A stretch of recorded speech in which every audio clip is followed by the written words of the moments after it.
രാഹുൽ മാങ്കൂട്ടത്തിൽ സ്വന്തം കുഴി തന്നെ കുഴിച്ചു എന്ന് വേണം പറയാൻ. പാർട്ടി കൂടെ ഉണ്ടായിരുന്നു എന്നതായിരുന്നു ഇതുവരെ ഉണ്ടായിരുന്ന രാഹുലിന്റെ ബലമെങ്കിൽ ഇപ്പോൾ അതേ പാർട്ടി തന്നെ രാഹുലിനെ തള്ളി രംഗത്ത് വന്നു കഴിഞ്ഞു. സ്ത്രീ പീഡന പരാതിയിൽ അന്വേഷണം നേരിടുന്ന പാലക്കാട് MLA രാഹുൽ മാങ്കൂട്ടത്തിനെതിരെ കടുത്ത നടപടി ഉണ്ടാകുമെന്ന് സൂചന നൽകി കോൺഗ്രസ് നേതാവ് കെ മുരളീധരൻ രംഗത്ത് വന്നു. ശക്തമായ നടപടി പാർട്ടിയുടെ ഭാഗത്തു നിന്ന് ഉണ്ടാകുമെന്ന് മുരളീധരൻ മാധ്യമങ്ങളോട് പ്രതികരിച്ചു.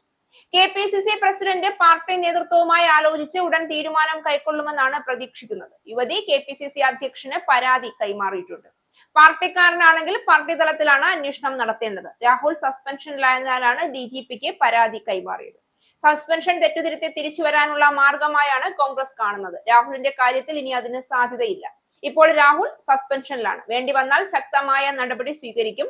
ബ്രഹ്മാസ്ത്രം പ്രയോഗിക്കാൻ സമയമായി എന്നും കെ മുരളീധരൻ കൂട്ടിച്ചേർത്തു.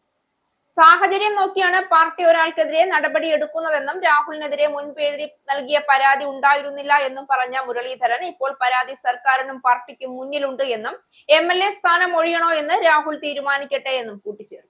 പൊക്കിൾക്കൊടി ബന്ധം വിച്ഛേദിച്ചാൽ പാർട്ടിക്ക് അയാളുമായി ബന്ധമില്ല എന്ന് പറഞ്ഞതിനൊപ്പം മുരളീധരൻ പാർട്ടി ചുമതല ഏൽപ്പിക്കുന്നത് ജനങ്ങൾക്ക് വേണ്ടി പ്രവർത്തിക്കാനാണെന്നും ചുമതല നിർവഹിക്കാത്തയാൾ പാർട്ടിക്ക് പുറത്താണ് എന്നും തുറന്നടിച്ചു.